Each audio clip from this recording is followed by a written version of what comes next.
fun Friday show for you guys, because it goes to the core of what kind of country we have, what our values are, and what we stand for, right?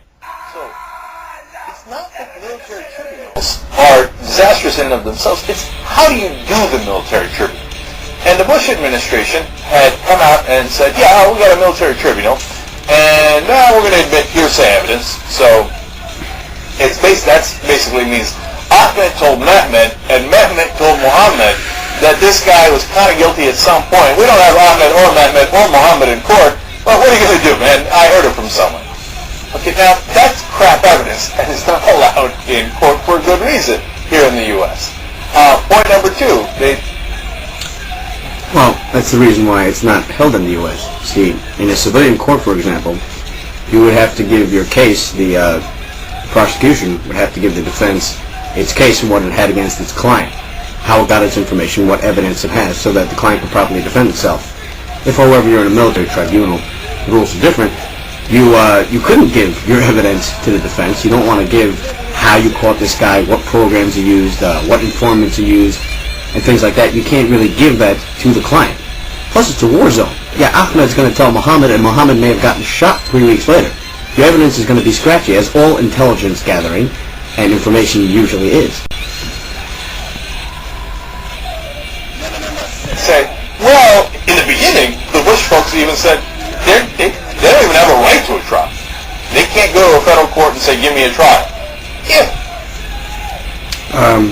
They don't have a right to a trial. The protections that you're possibly thinking of, you haven't mentioned it, but the Geneva Conventions, for example, and I forgot to actually drag them up, so you'll excuse me. You know what? I'll just go off the top of my head and then I'll drag them up in front of you. Geneva Conventions are designed to protect soldiers. That's the idea. If we go to war for, say, Canada, we're both, in uniform. They're in uniform, we're in uniform. We have actual borders. We fight for a country. And we capture a Canadian. We are not going to punish the soldier for the bad leadership of his civilians. He served honorably. He served in uniform. He carried his weapons openly. He attacked military targets. He has a name. He has a rank. He has a serial number. And that's all he has to say when he gets captured. Because he falls under the Geneva Conventions. He's not fighting for an ideology. He doesn't fight, cross borders. I mean, in a conflict, of course, you're going to be invading borders. But it's not a borderless conflict. And wherever he may find such a particular enemy because he doesn't like him because of his race or because of his ideology, that's not what it is. He's a man in uniform serving his country. And he gets protected on the Geneva Conventions. If, however, you do not have a name, you have aliases, because you're a criminal or a terrorist, you do not have a rank. Al-Qaeda doesn't have a single rank structure. They couldn't. Much like criminal organizations or secret intel organizations, they can't really tell. You never want the guy on the bottom to know what the guy on top of him, to know what the guy on top of him, to know what the guy on top of him knows. I'm not saying in the military that everybody knows what's going on, but they understand the mission. They understand the basic concept of what's going on. Al-Qaeda, the whole point of covering up is that nobody knows what the other guy knows. If you're in charge of a cell, they may not know you, and you may not know your boss. That's done to protect each other, and it's actually worked quite well. It's very difficult to find it. So they don't have a clear rank structure. They don't carry their weapons open in public. They attack civilian targets. So they do not fall under the Geneva Conventions. It's specific. The Geneva Conventions, anyway, I know that you didn't mention them, but side point, the Geneva Conventions were specifically designed to leave out criminals and terrorists. It is designed to protect soldiers. They don't fall under Geneva Conventions, which means if we so inclined, under the Geneva Conventions, we could break fingers. We have. The Bush administration bent over backwards to fall within the Constitution, within the law. The Bush administration didn't round up Muslims all across the United States like FDR did with the Japanese, but there is precedence for it. Presidents in wartime have taken extreme executive power. He didn't send politicians to jail that he disagreed with, like Lincoln did. There's precedence for it, and he did do that. He arrested people, the people that were captured were kept on foreign soil, specifically so that they could not have rights like Americans. Even though they're not American citizens, once they're on United States soil, your legal status changes. And you don't want the legal status to change. Why should it? You're in the middle of a conflict. Much like immigration. Once, if you're born here, or once you step over here and you have a child here, if it's on United States soil, you may say, well, how long are you going to detain him for? How long are you going to keep him on for? Are you going to charge him with anything? That's up to them. When the war is over, if it's over, God willing, that's on them. But don't put the responsibility of the conflict on the United States. It's not. It's on them. They are the party or the aggressors, and we will continue to defend ourselves until they're dead or they're stopped. And if that goes on, that is not the fault of the United States. Ever.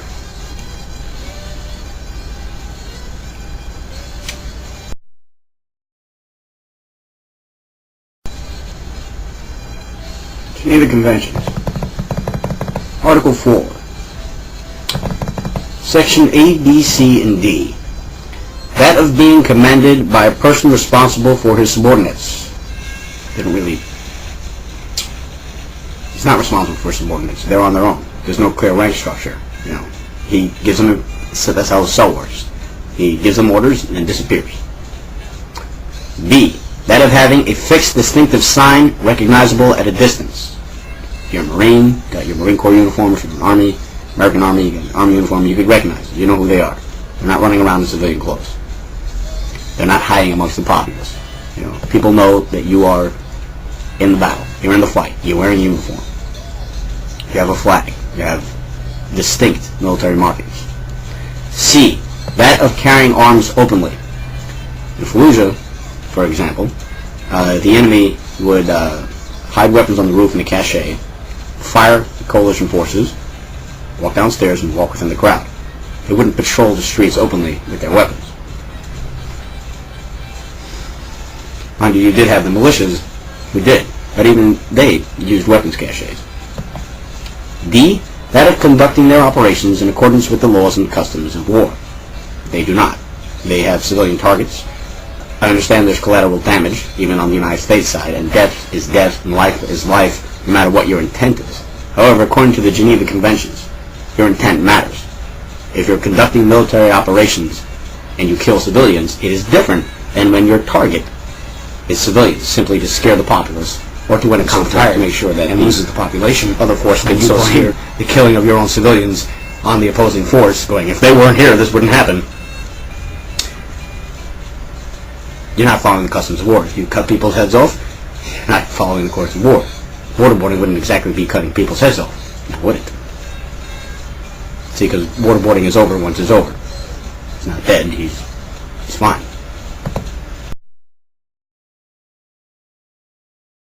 Another thing is that the precedent used in something called Operation Pastorius, spelled Pastorius. This was a case of Nazi saboteurs who tried to land a submarine on the United States and were going to carry out terrorist terrorist plots against the United States. They were captured and a lot of them were hung.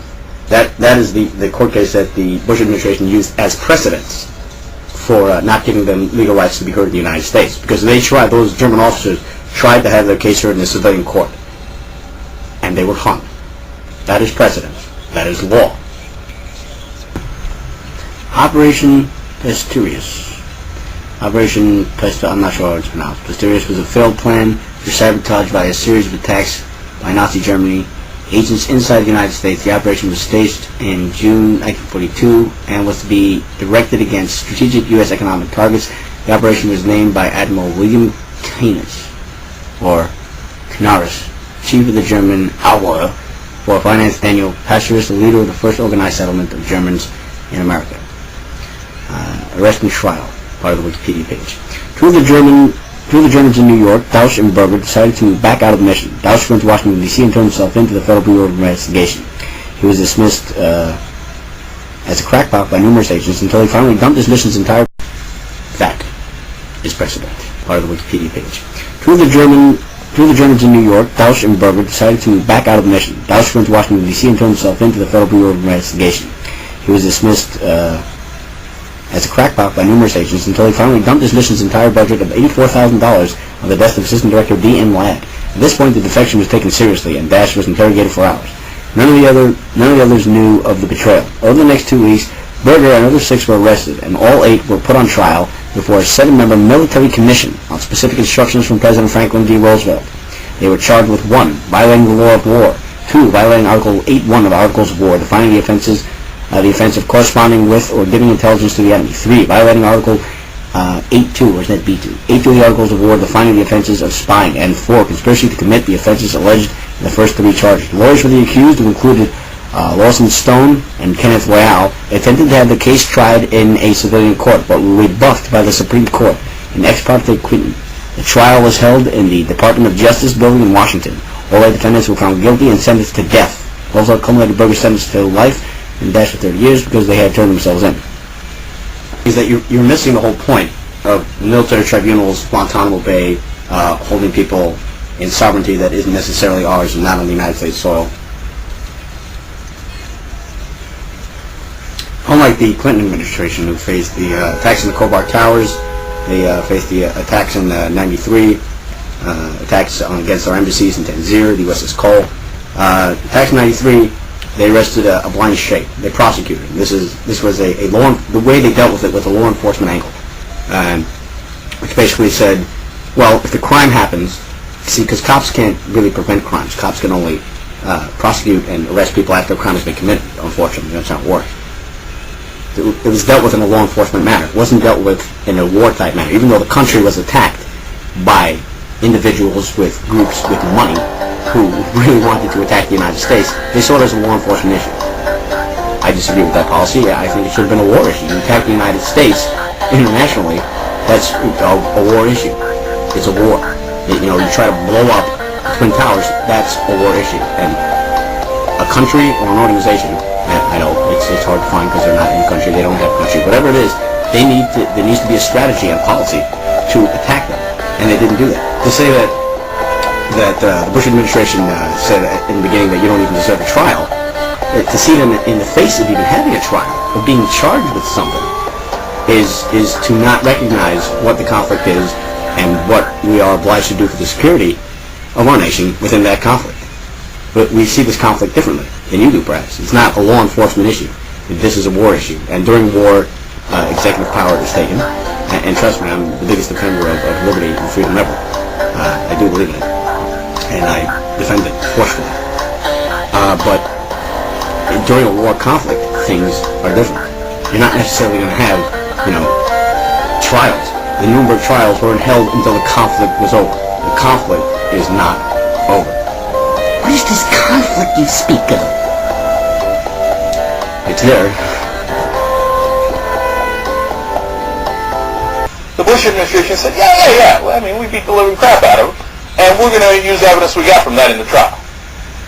Well, you can't do that, because that's totally unreliable, as I've said a million times.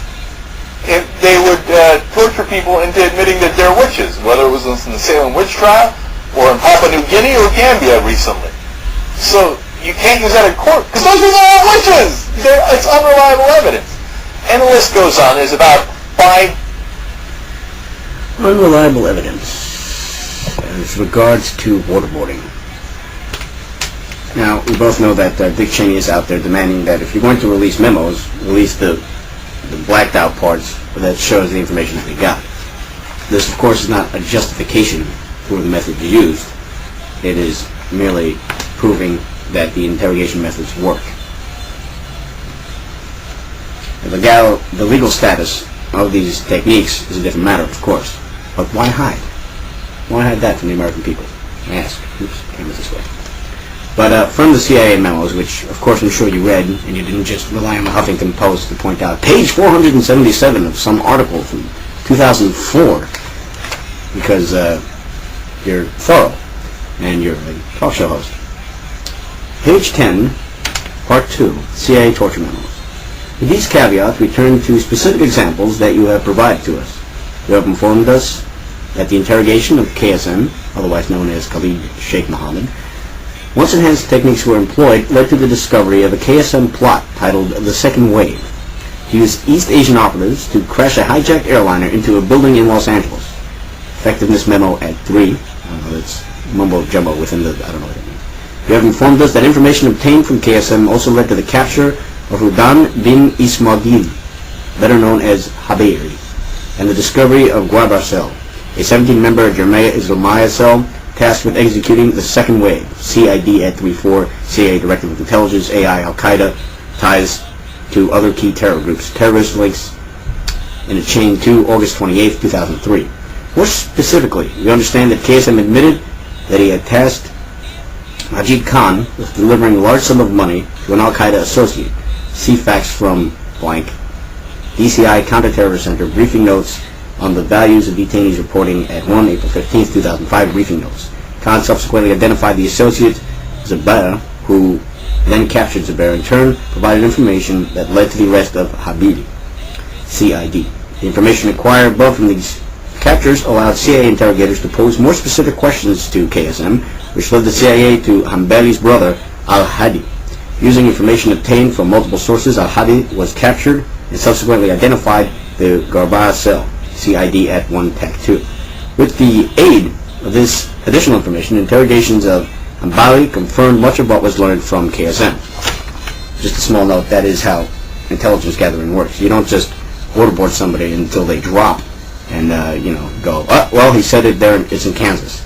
No, you get information, and then you check up with other people who give you information, and then you look for patterns. And that's what you do. If what he's saying doesn't match a pattern, he's either got new information or he's lying. And then you have to decipher where to go from there. Interrogations of Zubaida, again, once enhanced techniques were employed, furnished detailed information regarding Al-Qaeda's organizational structure, key operatives, and modus operandi, and identified KSM as the mastermind of the September 11 attacks. See briefing notes at 4. I don't know what that means. It's referring to something else that's not public yet.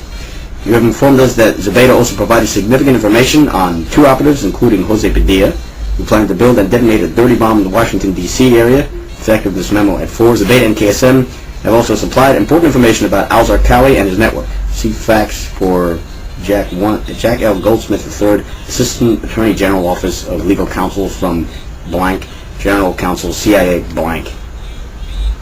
We discuss only a small fraction of the important intelligence CIA interrogators have obtained from KSM blank. That blank, these blanks, is what the Vice President is demanding to be released. If you're going to release memos, why are you hiding the parts and the information and the plots that we've stopped? The point is that it looks like it's a political attack against the former administration. There's no honest caring about values. It's going, look, we interrogated these people. And what did we learn? That doesn't matter. You may say it's not relevant. It is. It is very relevant. It's a key tool in the war on terror. It is completely relevant to know that these interrogations work. We're not just sitting there doing nothing. They work. They actually do work.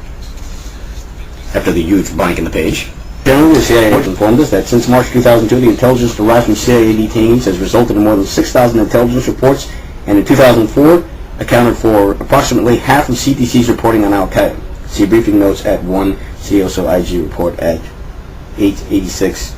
Noting from September 11, 2001 through April 2003, the CIA produced over 3,000 intelligence reports from a few high-value detainees. You informed us that the substantial majority of these intelligence have come from detainees subjected to enhanced interrogation techniques. In addition, the CIA advises us that the program has been virtually indispensable to the task of deriving actionable intelligence from other forms of collection. As with KSM, we discuss only a portion of the intelligence obtained through interrogations of Zubaida. Of course, you've read these yourself thoroughly, page through page. You even have the decency to print them up and you read them on the train on the way to work. Because you give a flying fuck. Something else I keep noticing that you do is you keep saying that, oh no, you're all for military tribunals, and then you say things like, well, if you can't do it in the U.S., you shouldn't be able to do it in Guantanamo Bay. You constantly are trying to make the military tribunals closer to a civilian court, or as close as you possibly can. I reiterate, they are military tribunals for a reason. They're different than civilian courts. And you say shit like, if you can't do it in the U.S., you shouldn't be able to do it at Guantanamo. It's not a military that's a civilian court. It's not a military tribunal. You claim to be for military tribunals, but you don't want anything that's even remotely close to a military tribunal. Nice. You've created a nice niche for yourself where you can exist, where you can say, well, look, I've been bashing the administration for years. I'm bashing them on the way they have military tribunals. That's a military tribunal. That's how it is. approach, if you ask me. But I get it, and I'm not overwhelmingly disappointed by it or anything like that. Because, look, here's a very, very important thing. These guys are not American citizens. So, if somebody comes to me, whether it's Bush or Obama, and says, I'm not going to give them the full rights that a U.S. citizen would have in federal court. Not only are they not United States citizens, they're combatants captured in a conflict with the United States. They declared war on the United States during the war. The war isn't over. This is during the war. Much like that operation I mentioned to you before about those Nazi saboteurs, they were hung. That makes perfect sense to me. In fact, one of the things that Obama suggested is they have a right, basically something close to their Fifth Amendment right not to incriminate yourself. I think that's outrageous the other way. Why not? They're not American citizens.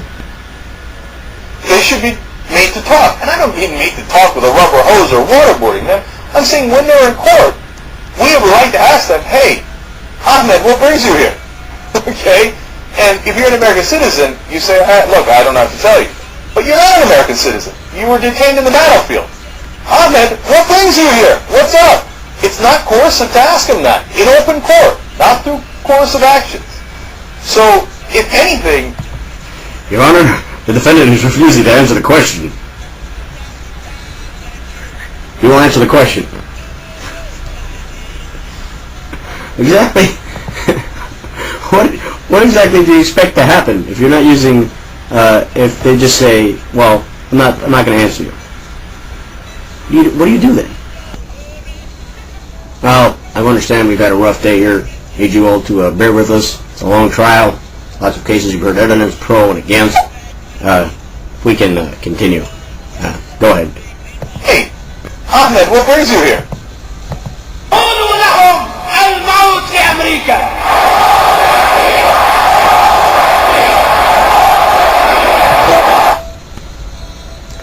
Let it be shown that the client responded with and death to America, and there were some code pink respondents in the back who responded as well and death to America. That he doesn't appear to be answering any questions. You want to ask him again? Oh, okay. The client will answer the question as ordered, and will respect this court. Go ahead, sir. Ahmed, what brings you here? What's up?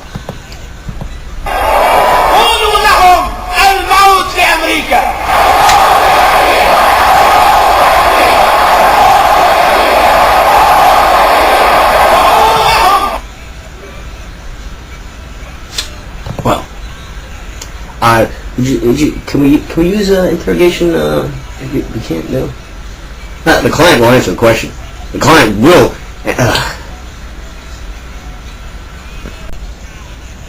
We have a right to ask them, hey, Ahmed, what brings you here? Okay? And if you're an American citizen, you say, I don't have to tell you. You're held in contempt of court, Mr. Mohammed. You're detained in the battlefield. Ahmed, what brings you here? No!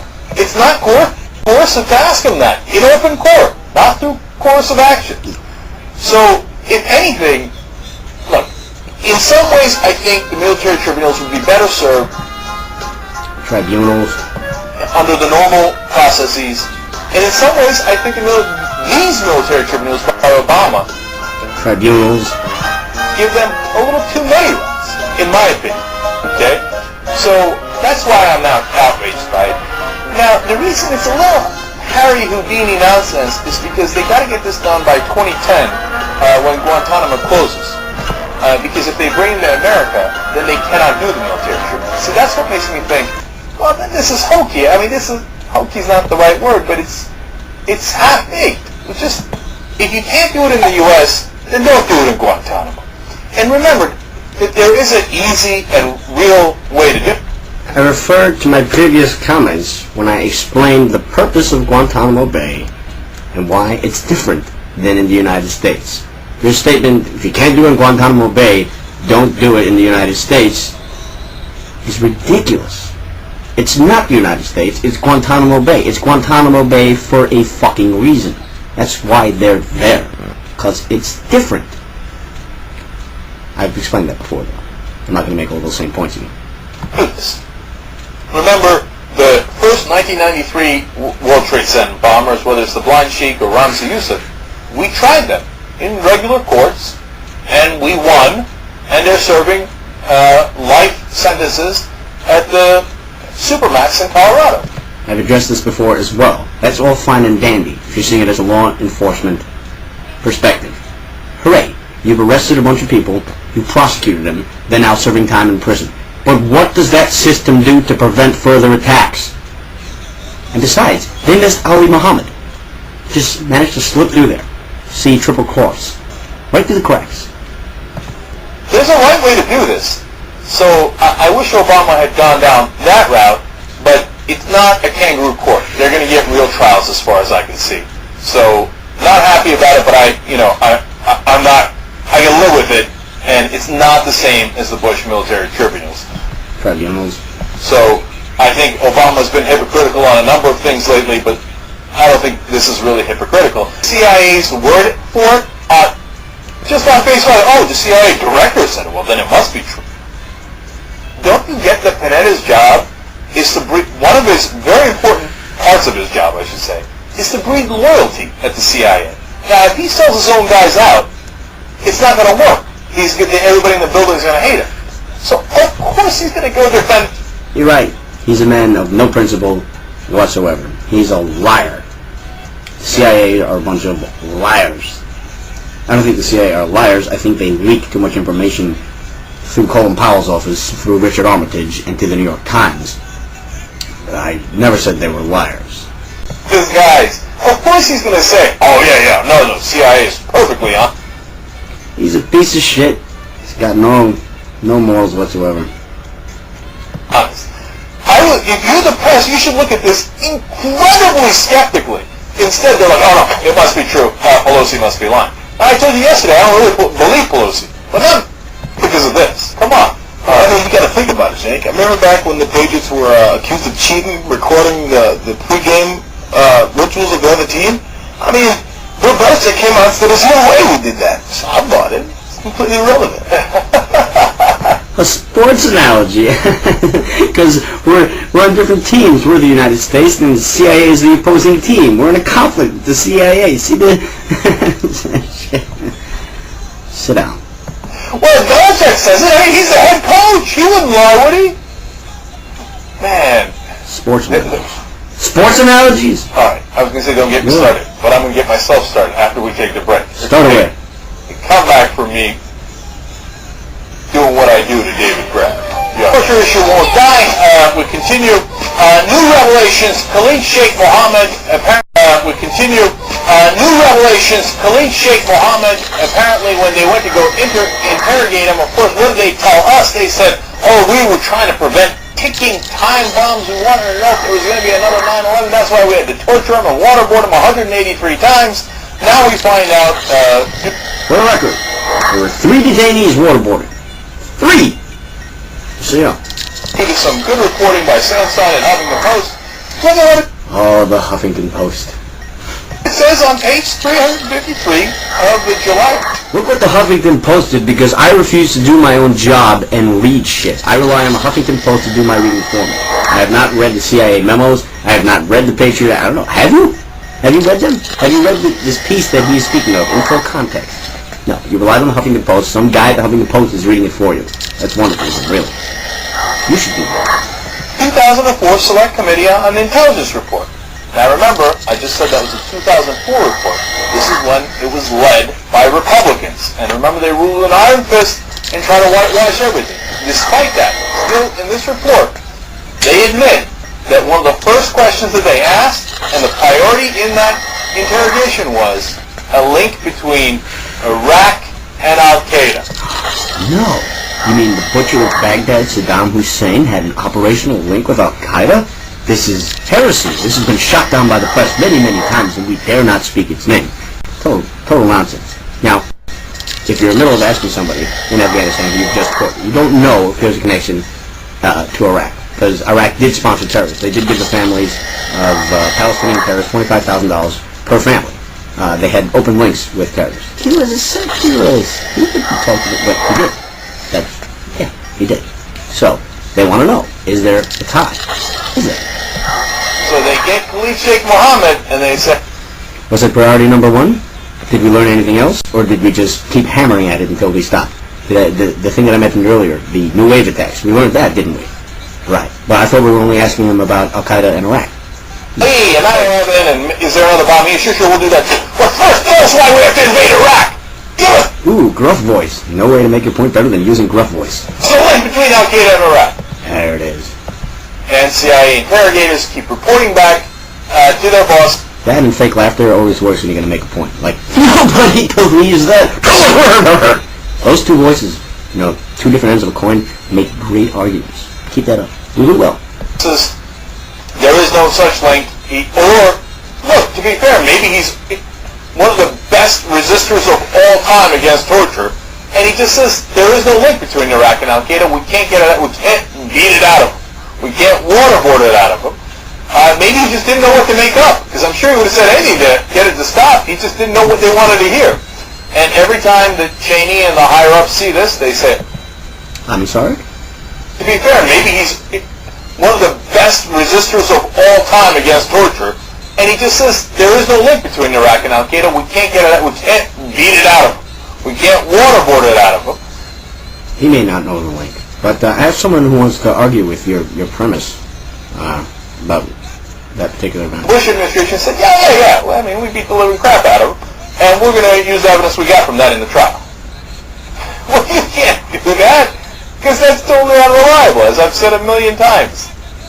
And they would torture people into admitting that they're witches, whether it was in the Salem witch trial, or in Papua New Guinea, or Gambia recently. So you can't use that in court, because those people are witches! It's unreliable evidence. And the list goes on. There's about... So if it's unreliable evidence, first of all, if it is torture, supposing it is torture, and if it's unreliable evidence, why didn't he, if they admit to anything, why didn't he admit to an Al-Qaeda Iraq connection? Again, I'll play this for you again, just in case you misunderstood me. To be fair, maybe he's one of the best resistors of all time against torture, and he just says there is no link between Iraq and Al-Qaeda. We can't get it out. We can't beat it out of him. We can't waterboard it out of him.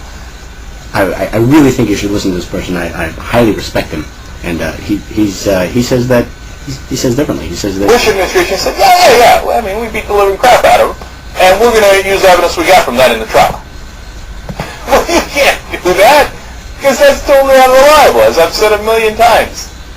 And they would torture people into admitting that they're witches, whether it was in the Salem witch trial, or in Papua New Guinea, or Gambia recently.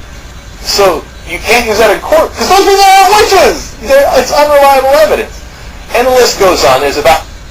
And every time that Cheney and the higher-ups see this, they say, well, apparently we didn't waterboard him enough. Do it one more time. That's why they get to waterboard him 183 times. And now this is not... That's all they asked him. They didn't ask him about, anything else. The New Wave plots in Los Angeles. That came from asking him about Iraq. Okay. This wasn't about taking time bombs. It was about finding a false reason to invade Iraq. By the way, I can go on and on. There I'm sure you can. are other reports as well, including Colonel Lawrence Wilkerson saying, and remember, he was the Chief of Staff for Colin Powell, saying the top priority in the administration was to link Iraq and Al-Qaeda. No shit. The senior guy to Colin Powell, who, through Richard Armitage, leaked the Valerie Plame case, who was the original leaker. And even though we dragged everybody through the courts forever, we knew who the original leaker was. It wasn't Scooter Libby. Scooter Libby got charged with lying. He didn't get charged with the actual crime. Because when they couldn't find him on anything, they expected Scooter Libby during a time of war to remember exactly when he had a conversation with which reporter at what time. And he didn't. But we knew the whole time it was Richard Armitage, who worked for Colin Powell. For the interrogations. That was their top priority. And Lawrence Wilkerson also saying that the administration started the torture before they got, quote-unquote, legal authorization from the Justice Department. The whole point of all the... Well, that would be different if you actually read the CIA torture memos, which I'm sure you have, because you're a national talk show host, I assume. I don't know where you heard that. I guess satellite radio, is it? I don't know. Let's see here. Page 1. This is just off the top of my head. See, this is a huge piece of documents, and I still remember the top of my head. In the United States, the interrogation team believes that he is withholding information regarding terrorist networks in the United States or in Saudi Arabia, and information regarding plans to conduct attacks within the United States or against our interests overseas. Surveillance has become accustomed to a certain level of treatment and displays no sign or willingness to disclose further information. Moreover, your intelligence indicates that there is currently a level of chatter equal to that which preceded the September 9/11 attacks. In light of the information you believe Zubaydah has, the high level of threat you believe now exists. You wish to move the interrogations into what you have described as increased pressure phase. Meaning, they would like to move to increased pressure phase. Can we? Right there. I know you've read it. You're a leader. The real point of the torture was not to get proper confessions, true confessions. You're right. The two-way plots and all the information that Dick Cheney has demanded that they further release, all the other information that they found, plus all the other information that I've mentioned. It was what the point of torture has always been, to get false confessions. If it was torture, yes. This is an interrogation technique. The original Chinese manual on this was how to get false confessions. And that's what we use in the SERE program, which then turned into the abusive interrogation practices and the torture that Cheney, Bush, and Rumsfeld authorized. And the reason they did it was the reason they've always done it, to get false confessions so we can have the so-called evidence to invade Iraq. If torture, again, I won't play the clips again. If people will admit to anything under torture, why did they not admit to an Al-Qaeda Iraq connection? I can replay those clips of you saying that it doesn't work, and then of KSM not saying that there was an Al-Qaeda Iraq connection. Whether I believe there was or not is despite the point for this particular piece. I ask you. Which was their real motive. Now, if their real motive. Okay, I want you to calm down. I want you to breathe. I'm going to say something, and I don't want you to get too upset. Dick Cheney. Try. Whoa. Relax. All right. Shit. On board for what they did. What they did was waterboarding, and what they did was waterboarding, and I guess he thinks that it's not torture, but he says it's a matter of opinion, and Shep, people disagree with you. But the thing is, it's not really a matter of opinion. It's in the law. We've prosecuted people. We've executed people. Where in the law? Where in the law? Tell me. People. For waterboarding people before. Yeah, we executed, I believe it was Japanese, I believe you're referring to. Yeah, because they didn't follow the Geneva Conventions. They waterboarded U.S. soldiers, again, in uniform, in a conflict.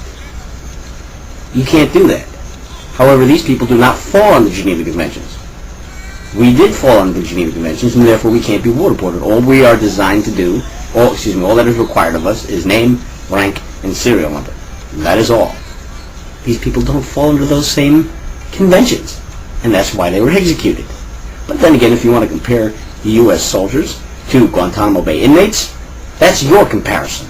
So, it's like saying, look, I find someone who disagrees that bank robbery is illegal. People can disagree. You say I robbed the bank. I say I took some money I needed. You are a fucking genius. Bank robbery and sports analogies. You are a motherfucking genius, you know that? So, people disagree. But Shep did a good job of nailing to the wall on that. And these guys are, look, you've heard me say it a million times. They're despicable. They do. They argue for torture. And what? He said but it depends on how you do the waterboarding. Really? How about when you do it 183 times? Yeah, 183 different times. That's right. Not one long continuous waterboard. 183 different times. That means they stopped in the middle. How about when the medical staff at the interrogation writes a memo saying, we're not doing this in a safe way, we might kill these guys? Do I need to refer back to the memo as to how the waterboard is done and what kind of staff are standing by? Must I? Yeah, you've read it. I'm sure you know. It's the right way to do it. It's indefensible. By the way, God. No, it's not. And here I am defending it. See? It's not indefensible. It's very defendable. And here I am. God help us, and I hope to God we never get this situation. But if one of our guys is captured, you think anybody's going to stop from waterboarding? And then they're going to turn around and say, what? You guys told me it wasn't illegal. You guys said it wasn't torture. So we waterboarded you guys. You know, we drowned them within an inch of their life, and they're fine now. What are you talking about? Now, this would matter again. The current enemy, when captured, cuts people's heads off, and in certain cases puts their cocks in their mouth. The current enemy does not follow Geneva Conventions. Waterboarding would be great if soldiers captured on the battlefield would only have to face waterboarding. They face beheading. You act as if we didn't waterboard, then they wouldn't cut people's heads off, or shall we even say less, waterboard people. As in, right now they're waterboarding people, only because we're doing it. And if we just stopped, well, they'd stop. Or if they didn't stop, at least we'd know that we went out as the good man who didn't waterboard. And clearly I've shown that legally, morally, we're fine. But then again, they'll use anything for propaganda. That's what they do. But you don't want to believe that. You're talking as if we're dealing with a conflict with an honorable enemy who follows the law of war. Well, now they're not going to follow it because look at what we're doing. Again, the United States' fault. It's ridiculous. Your comparisons and your football analogies and your bank robbery analogies are ridiculous. They don't follow the Geneva Conventions. You currently get captured, you're probably going to have your head cut off. Well, if we didn't waterboard, then they wouldn't cut our heads off. They already don't follow the Geneva Conventions. You shouldn't go down that route. We're within line with the Geneva Conventions. The conventions. You haven't mentioned it, but in case anybody was wondering. In fact, we have Malcolm Nance, who was on Rachel Maddow's show. It's clip number 11, who's going to tell us... Malcolm Nance, who's going to John Kerry this whole waterboarding thing. Yes, we tortured people, cut off hands, cut off ears, and the likes of Genghis Khan. Well, let's talk about real torture, shall we?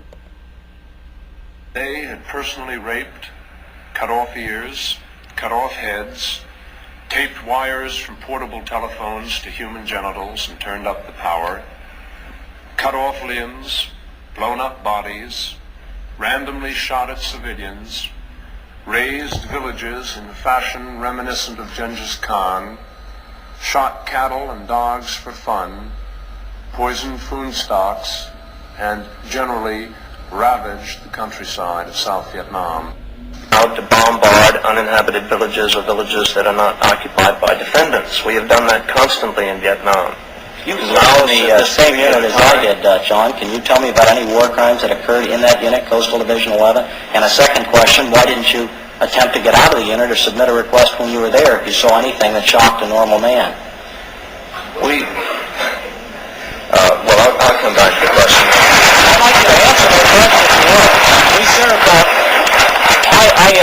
you obviously are quite good on the polished rhetoric, but I did serve in the same place you did, and not for 4 months, but for 18 months, and I never saw anything, and I'd like you to tell me about the war crimes you saw committed there, and also why you didn't do something about them, although you were there to do. Now, the real answer to that would be, on this day I saw a hand cut off, and that day I saw an electrocution of a body part, and on this day I saw cattle being shot, and on that day I saw a dog being shot. But all he came back was, we were ever part of a free fire zone? That's against the Geneva Conventions. That's very different from what you said in front of the Senate fucking Relations Committee. Very fucking different. That's all you've got? What actually happens in waterboarding, and before we even get to that clip, though, I'll tell you, there are people who go further than Malcolm Nance. Mother of one of the compelling letters saying, hey, my son signed up for the SERE program.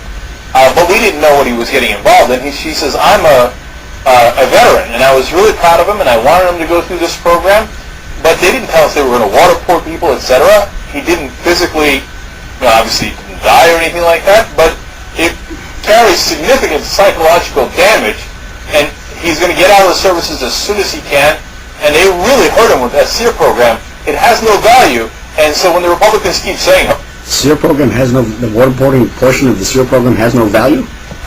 we do it to our own guys, we wouldn't do it to our own guys, right? He says, well, you kind of are. In fact, that's what Jesse Ventura said on Larry. Well, in fact, that's what Jesse Ventura, the guy who believes that the government did 9/11. Jesse fucking Ventura, are you fucking kidding me? King too. He said, what are you doing this for? It's useless. Oh, I went through the SERE program, and everybody I know that went through the SERE Again, I remind you of the New Wave terror attacks. program. Oh, and there's more information about what we gained out of these detainees, but they haven't been released yet. So why the hell are you waterboarding us? It didn't do us any good in training at all.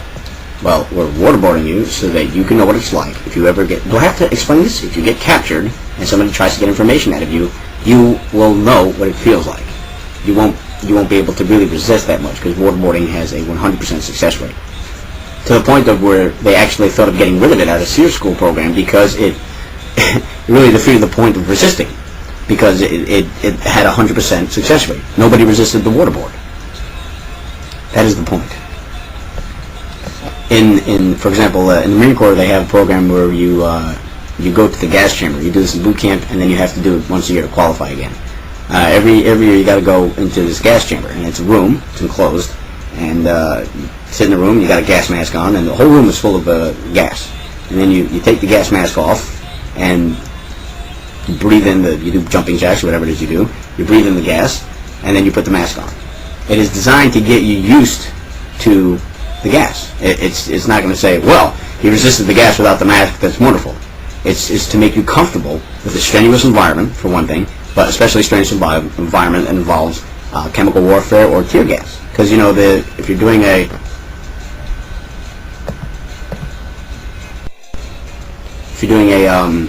police action, for example, rioters have gotten smarter on the civilian side. If you ever have to do any of those kind of operations, and they come to riots with gas masks, and they come to riots with their own tear gas to fire back at the cops. Same thing about fighters. The main thing is that they gotta get used to getting hit. So it can't be a totally new experience for you. You gotta be able to think under pressure. Jesse Ventura is a wonderful human being. Why are you torturing me? The mom of the Marine says it's sadistic. Yeah, but yeah.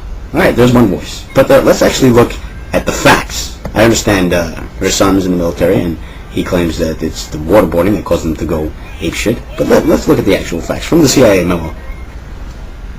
We also understand that a medical expert with SERE experience will be present throughout this phase and that the procedures will be stopped, i.e. 183 times, if deemed medically necessary, to prevent severe mental or physical harm to Zebeda. As mentioned above, Zebeda suffered an injury during his capture. You have informed us that steps will be taken to ensure that his injury is not in any way exacerbated by the use of these methods, and that adequate medical attention will be given to ensure that it will heal properly. Sounds like the CIA is out there torturing people, my friend. Why don't they just stick a knife in his wound? Because they're not torturing him. It's not the object is not to keep him in pain. The object is to elicit information. It continues. This is page 4, I believe, of part 2, by the way, if you're interested in actually looking it up. In this part, review the context within which these procedures will be applied. You have informed us that you have taken various steps to ascertain what effect, if any, these techniques will have on Zebeda's mental health. These same techniques, with the exception of the insect and the cramped confined space, Indefinite interrogation techniques, have been used and continue to be used on some members of our military personnel during their SERE training. SERE stands for, all you people who want to know the cool acronyms of the military, survive, evade, resist, escape, I believe. Because of the use of these procedures in training of our own military personnel to resist interrogations, you have consulted with various individuals who have extensive experience in the use of these techniques. You have done so in order to ensure that no prolonged mental harm would result from the use of these proposed procedures. Wait. As reported that during the 7-year period that he spent in those positions, there were 2 requests from Congress for information concerning alleged injuries resulting from the training. 2 over 7 years. This is the numbers. This is not the mother of a Marine who, is pissed off at the military or the Marine Corps. One mother. This is an expert. I don't know. You have Vance on in a second. But this is the numbers here. I know the whole memo is nonsense and garbage. If it is, then why do you believe the waterboarding part? One of these inquiries was prompted by temporary physical injury, a change sustained as a result of being placed in a confinement box, not due to waterboarding. Different interrogation technique. The other injury involved claim that the SERE training caused two individuals to engage in criminal behavior, namely felon shoplifting.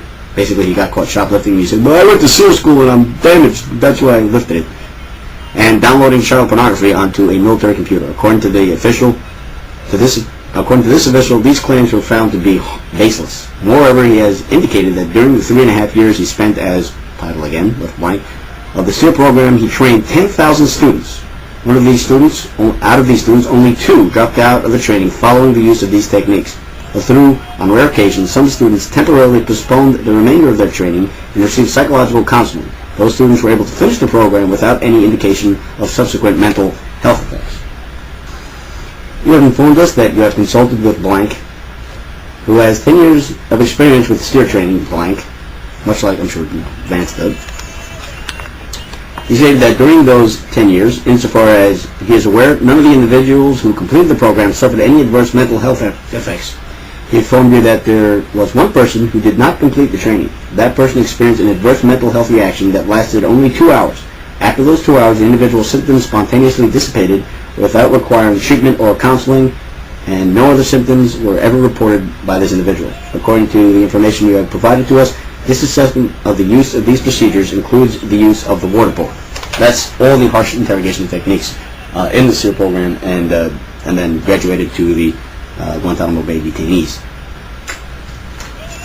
Out of all those, to the waterboard, you have orally informed us that the Navy continues to use it in training. You have informed us that on-site psychologists who have extensive experience with the use of the waterboard in Navy training and not encounter any significant long-term mental health consequences from its use. Your on-site psychologists have also indicated that JPRA has likewise not reported any significant long-term mental health consequences from the use of the waterboard. You informed us that other services ceased use of the waterboard because it was so successful as an interrogation technique, but not because of any concern over any harm, physical or mental caused by it. Meaning that other services stopped waterboarding because the point of the SERE program was to train you to resist interrogation. The waterboard is so successful that nobody can resist it. So some services have gotten rid of it. That is how successful waterboarding is. For all you people who say torture doesn't work, if waterboarding is torture, it is not. But it is very effective. It is also reported to be almost 100% effective in producing cooperation among the trainees. Blank also indicated that he had observed the use of the waterboard in Navy training some 10 to 12 times. Each time it resulted in cooperation, but it did not result in any physical harm to the student. If you cut off somebody's hand, the hand's gone and he's in pain. If you stop the waterboarding, he's fine.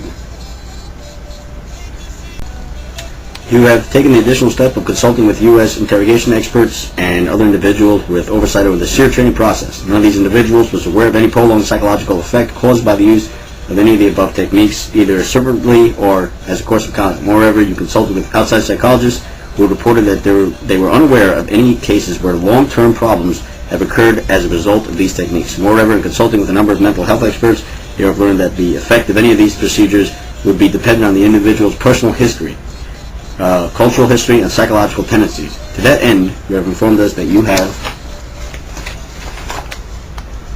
completed a psychological assessment of Zebeda. This assessment is based on interviews with Zebeda, observations of him, and information collected from other sources, such as intelligence and press reports. Our understanding of Zebeda's psychological profile, which we set forth below, is based on that assessment. Those are the numbers. Vance can come out due to his, and the mother of this Marine can come out. But those are the numbers. You want to argue with the numbers? That's fine. You want to claim that the entire memo is garbage? That's fine. But those are the numbers. Malcolm Nance, has a different opinion from Hoekstra and them. Let's watch clip number 11. Was Malcolm Nance, former Master Instructor and Chief of Training at the Navy's Survival, Evasion, Resistance, and Escape School, better known as the SERE School. He's now a U.S. government consultant on terrorism and counterterrorism. In terms of the argument that SERE-based techniques these techniques reverse engineered, as you say, from what was done by totalitarian regimes, reverse engineering figured out in the 50s. The argument has been made that because we do it to American troops as part of training, it can't be torture, because then people like you, who was an instructor at SERE, could be charged with torture. That's ridiculous on this case. Listen, there's a whole class of people I call now torture apologists. Interesting use of language. And I wonder where he's coming from. their full-time job is to go out and find spurious arguments in order to justify exactly why they violated, U.S. legal code. Speaking of the U.S. legal code, let's discuss the U.S. legal code. And of course, I'm just a torture apologist. Great, you've managed to slander me. Wonderful. I'm not somebody who's interested in justice or the law. I'm merely a piece of shit. And to that branch, I say, fuck you. You're a piece of shit. Want to argue the fucking law, you can argue the fucking law. You're going to go around calling people names, they're just going to do it right back at you. And don't complain that we have no arguments, because we have arguments. We're willing to have them. We're willing to have the debate. But if you want to fucking slander people, then fuck you. The law is a funny thing. And the mere fact that it is quite boring. And now I've lost my place. Law. The law. The actual law. The law. The actual law. Section 2340A, where is that no? Makes it a criminal offense for any person outside of the United States to commit or attempt to commit torture. Section 2340, 1 in parentheses, defines torture as an act committed by a person acting under the color of law specifically intended to inflict severe physical or mental pain or suffering, other than pain or suffering incidental to lawful sanctions, upon another person within his custody or physical control. U.S. I'm just going to skip the titles. 23401, as we outlined in our opinion on standards and conduct under Section 23408, a violation of 23408 requires a showing that 1. The torture occurred outside the United States.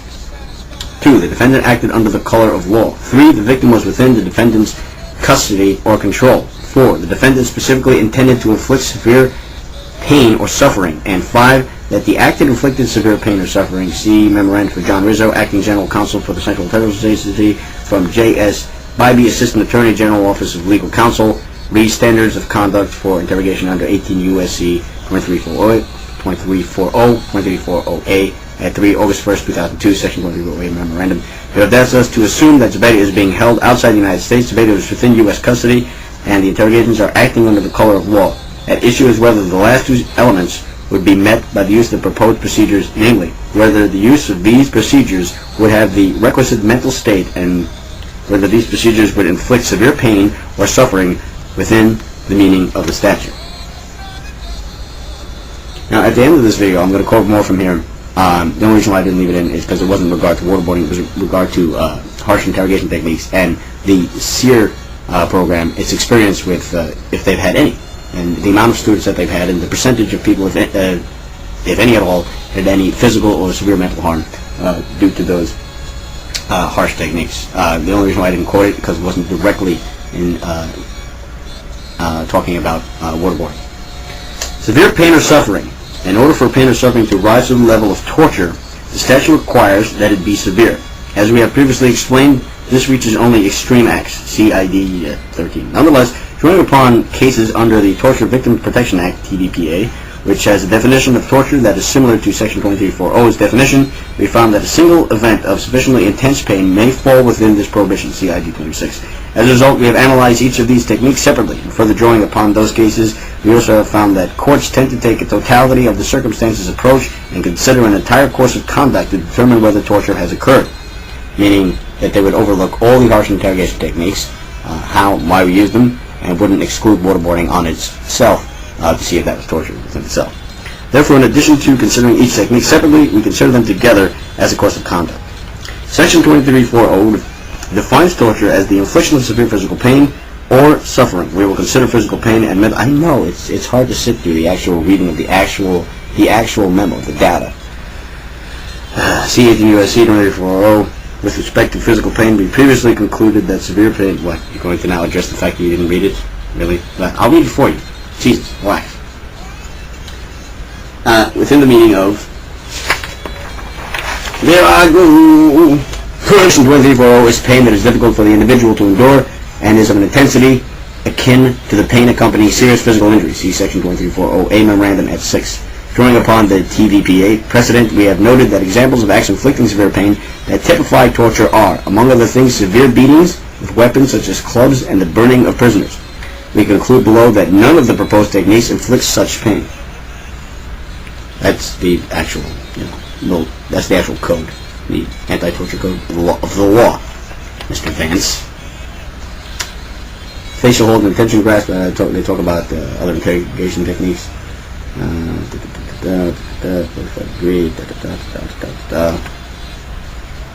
understand that when the waterboarders use the subject's body, responds as if the subject were drowning. Even though the subject may well be aware that he is in fact not drowning. They have informed us that the procedure does not inflict actual physical harm. Thus, although the subject may experience the fear or panic associated with the feeling of drowning, the waterboard does not inflict physical pain, as we explained in Section 2340A. Memorandum, pain and suffering is used in Section 2340 is best understood as a single concept, not distinct concepts of pain as distinguished from suffering. See Section 2340A Memorandum at 6 and 3.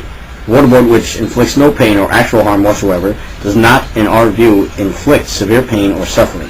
If one were to parse the statute more finely to attempt to treat suffering as a distinct concept, the waterboard could not be said to inflict severe suffering. The waterboard is simply a controlled acute episode, lacking the connotation of a protracted period of time generally given to suffering. Finally, as we discussed above, you informed us that in determining which procedures to use and how you will use them, you have selected techniques that will not harm Zubaydah's wound. You have also indicated that numerous steps will be taken to ensure that none of these procedures in any way interferes with the proper healing of Zubaydah's wound. You have also indicated that should it appear at any time Zubaydah is experiencing severe pain or suffering, the medical personnel on hand will stop the use of any technique. This goes to intent. You need to intend to cause severe physical pain or suffering. If you're interrogating and your intent is not to beat the living shit out of him, this is different. The scene, the wound, is being protected. Obviously, we're not out there to beat the living crap out of him, because if we were, we would just stick a knife in his wound. Even though these methods are considered combined in an overall course of conduct, they still would not inflict severe physical pain or suffering. As discussed above, a number of these acts result in no physical pain. Others produce only physical discomfort. We have indicated that these acts will not be used with substantial repetition, so that there is no possibility that severe physical pain could not arise from such repetition. Even though the waterboard will not cause severe physical pain or suffering, you will not use them repeatedly, or if they planned on not using them repeatedly. I know 183 sounds like a big number. Accordingly, we conclude that these acts neither separately nor part of course conduct would inflict severe physical pain or suffering within the meaning of the statute. We next consider whether the use of these techniques would inflict severe mental pain or suffering within the meaning of the Section 2340. Section 2340 defines severe mental pain or suffering as the prolonged mental harm caused by or resulting from one of the several predicate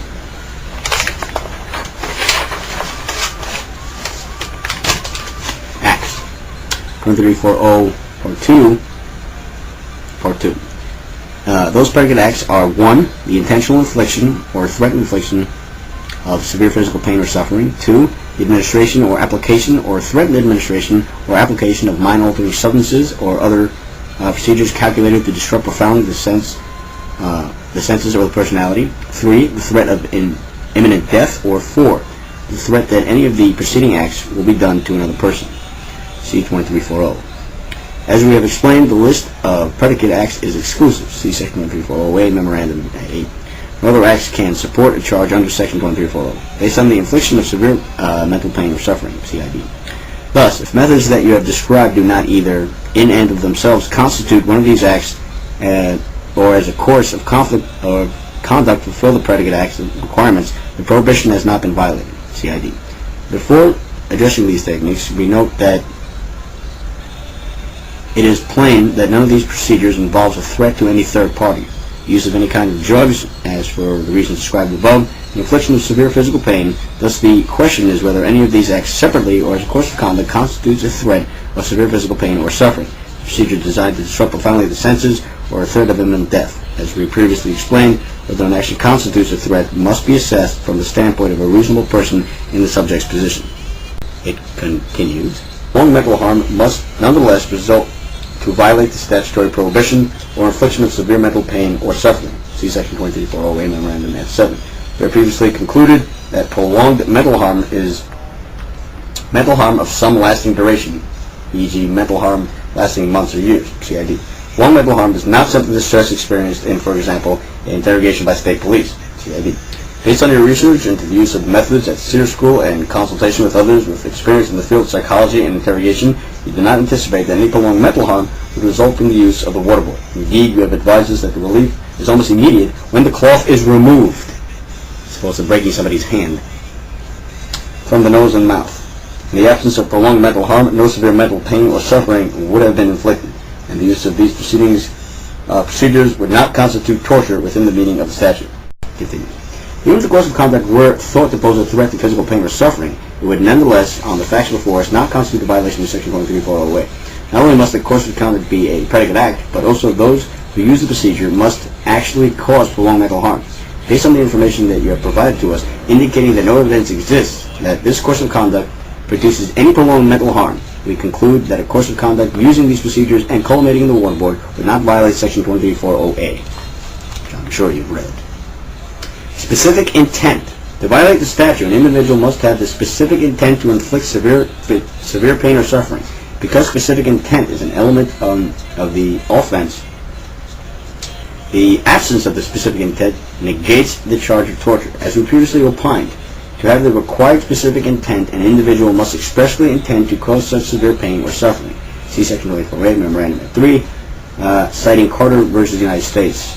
We found that if a defendant acts with good faith belief that his actions will not cause such suffering, he has not acted with specific intent. CID 4, citing South Arlington LMTD Partnership of Tennessee versus Reese, 218 F36 518 531 4202. A defendant acts in good faith when he has an honest belief that his actions will not result in severe pain or suffering. CID citing Cheek versus the United States, 498 U.S. 192 202 Through an honest belief need not be reasonable. Such a belief is easier to establish where there is a reasonable basis for it. CID at 5. Good faith may be established by, among other things, the reliance on the advice of experts. CID at 8. Based on the information you have provided us, we believe that those carrying out these procedures would not have the specific intent. Intent is important to inflict severe physical pain or suffering. The objective of these techniques is not, that's the law. It's not something that they decide, well, you can't really torture, but if we intend not to, then it's not torture. That's the law. Based on the information you provided, we believe that these carrying out those procedures would not have the specific intent to inflict severe physical pain or suffering. The objective of these techniques is not to cause severe physical pain. First, the constant presence of personnel with medical training who have the authority to stop the interrogation should it appear it is medically necessary indicates that it is not your intent to cause severe physical pain. The personnel on site have extensive, I heard they wrote a letter, extensive experience with these specific techniques they used in SERE school training. Second, you have informed us that you are taking steps to ensure that Zebeda's injury is not worsened or his recovery impeded by the use of these techniques. Third, as you've described them to us, the proposed techniques involving physical contact between the interrogator and Zebeda actually contain precautions to prevent any serious physical harm to Zebeda.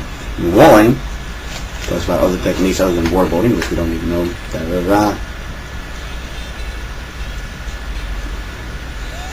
But anyway, in walling, for example, in one of the other techniques, I'll discuss this other techniques. So basically, when you do walling, they put him in a certain suit so that his neck isn't injured, and the wall is false. So when his head goes against the wall, it bounces back. It's more of a noise that he hears, and it's more of the fact that he thinks that his head is going against the wall, and that they're just slamming into the wall that's causing him to give information, than it is the actual pain. It's more the sound and the feeling that you're being thrown against the wall. But since we've set up all these safety catches to make sure that he's not hurt, obviously our intent is not to cause severe physical pain or suffering. Furthermore, no specific intent to cause severe mental pain or suffering appears to be present. As we explained in our recent opinion, an individual must have specific intent to cause prolonged mental harm in order to have... Who is calling me? No one. An individual must have a specific intent to cause prolonged mental harm in order to have the specific intent to inflict severe physical pain or suffering. See Section 24.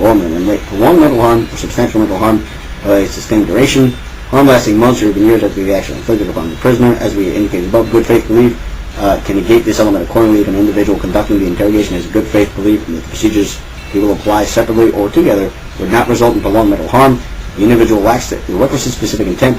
This conclusion concerning the specific intent is further bolstered by the due diligence that has been conducted concerning the effects of these interrogation procedures. I know it sounds repetitive, but that is the law. The mental health experts that you have consulted have indicated that the psychological impact of a course of conduct must be assessed with the references to the subject's psychological history and current mental health status. The healthier the individual, the less likely that the use of any one procedure or set of procedures or a course of conduct will result in prolonged mental harm. A comprehensive psychological profile of Zebeda has been created. In creating this profile, your personnel drew on direct interviews, Zebeda's diaries, observation of Zebeda since his capture, and information from other sources such as other intelligence and press reports. Blank. As we indicated above, you have informed us that your personal interrogation methods have been used and continue to be used in SERE training. My son was tortured. It is our understanding that these techniques are not used one by one in isolation, but are a full course of conduct to resemble a real interrogation. We're talking about other techniques which I didn't mention, walling, facial grasp, and things like that, other harsh interrogation techniques. Thus, the information derived from SERE training bears both upon the impact of the use of the individual techniques and upon their use in the course of conduct. We have found that the use of these methods together or separately, including the use of the waterboard, has not resulted in any negative long-term mental health consequences. The continued use of these methods without mental health consequences to the trainees indicate that it is highly improbable that such consequences would result here. Because you have conducted in due diligence to determine that procedures either alone or in combination do not produce prolonged mental harm, we believe that you do not meet the specific intent requirement necessary to violate Section 2340A. You have also informed us that you have reviewed the relevant literature on the subject and consulted with the outside psychologist. Your review of the literature uncovered no empirical data on the use of these procedures, with the exception of sleep deprivation for which no long-term health consequences resulted. The outside psychologists with whom you consulted indicate we're unaware of any causes where long-term problems have occurred as a result of these techniques. I will talk about all the techniques in a different video. As described above, it appears you have conducted an extensive inquiry to ascertain what impact, if any, these procedures individually and the course of conduct would have on Zebeda. You have consulted with interrogation experts, including those with substantial SERE school experience, consulted with outside psychologists, completed a psychological assessment, and reviewed the relevant literature on this topic. Based on this inquiry, do you believe that the use of the procedures, including the waterboard, and as a course of conduct would not result in prolonged mental harm? Reliance on this information about Zebeda and about the effect of the use of these techniques more generally demonstrate the presence of good faith belief that no prolonged mental harm will result from the using of these methods in the interrogation of Zebeda. Moreover, we think that this represents not only an honest belief, but also a reasonable belief based on the information that you have supplied to us. Thus, we believe that specific intent to inflict prolonged mental presence, and consequently there is no specific intent to inflict severe mental physical harm. Accordingly, we conclude that the facts in the case of those methods separately as a course of conduct could not violate Section 2340A. And, of course, the standing order from General George Washington to treat prisoners with dignity. I've taken care of this issue. And so, it's ridiculous. What we are doing is... Ridiculous? It's a wonderful argument. We are allowing a service member the opportunity to practice in a controlled environment over a few moments how to behave and how to react in order to act like I was invited. I guess Guantanamo Bay is not a controlled environment. It's a bunch of, meathead assholes just beating up on prisoners. For them to become resistant and for them to make sure that the techniques that are being applied to them don't work. In the case of an actual ticking time bomb scenario, which is a faulty premise because things don't work out this way in the real world, would you... Okay, nice statement. Would you like to back it up? Do SERE-based techniques on a prisoner in that scenario? No, of course he wouldn't. No, Any of? To quote Jon Stewart, no. No. No, of course not, because one, it defeats the ticking time bomb scenario in that all the prisoner has to do is not answer the question. Or better yet, the prisoner will lie. When you gather intelligence, that's why sometimes you got to do it 183 times, you've got to match up what he says with what you get from other sources. If he lies, and it doesn't fit into what we've heard, if everybody lies and everybody decides to say Michigan, then okay. But the way intelligence gathering works is we get from a bunch of different sources, and if they line up, would you stop calling me? Apparently I have a life. And once the prisoner lies, especially with Al-Qaeda members, let me tell you something, their ideology... This is a small part. This has nothing to do with waterboarding. For all you blowback, Ron Paul fucking conspiracy motherfuckers, for all you useless zeros, listen very carefully. They have a concept within their ideology called Awara Wambara. A concept within their ideology. Not United States has soldiers in Saudi Arabia's land. I recommend you read Power, Faith, and Fantasy. He actually disagrees with the Iraq War, but he has a strong history of the United States and its involvement in the Middle East since its conception. And that is absolute devotion to their God, an absolute disavowal and hatred of anything that's not their God. Therefore, anything that they do to foil you is well within their plan, and they take great pride in that. And I'm sure when he was brought back to his little... Would you like to speak on relevance? The CIA memo mentions, I haven't read it here, I skimmed it over, I've read it before, but basically that, I don't know if I read it to you. Since he believes that Islam will win inevitably, he may give up information because he just sees this as a small and minor setback. Because he thinks Islam will win, these people, well, in Zubaydah's case anyway, believe that Islam will win overall at the end of the day. So, him giving out information is no big deal. And he thinks he's giving out information that isn't important sometimes. And but when we add it all up, you get different intelligence from different people. It could mean something. It's pieced together. Cage or to his holding cell, he saw every time that he defeated us, every time he didn't get an answer out of us or got some gibberish out of us, he saw that as a victory. Yeah. Okay, so he saw that as a victory. So I guess the new wave attacks me. I know I say it repeatedly. Why is that relevant? So because he has something belief in his ideology that I wish I could remember what it was, that he's supposed to resist you and that he hates everything that is not Islam, and that he's trying to misfeed you information every time he gets back to his cell. He's happy when he's confused you. You're not mentioning about how does he... First of all, who gives a shit? How is that relevant? Why is it relevant? It's successful. It has worked. And if they release any... All I have is one case. And not one case. I had a couple, and I mentioned them, of the information that we got out of Waterboarding. But the success that we got. So what now? Is it relevant now that he feels bad about it when he goes back to his cell? How is this relevant? It's not. So you got to outwit him. Well, what we've done is we've created Al-Qaeda SERE school for him. Yes, now we've created Al-Qaeda SERE school. This entire CIA memo that I've been quoting you, if you read through it, it's very specific as how waterboarding can... You could probably now, with that information, set up your own waterboarding. It says the degrees of how high you hold the thing of water above somebody's head, what angle you put them on, where the cloth is placed, how often you do it, how often you do it. Yeah. Now that Obama has released the CIA memos, yes. And if I were an Al-Qaeda operative, I would definitely read that, and I would definitely train to resist. That's what I would do.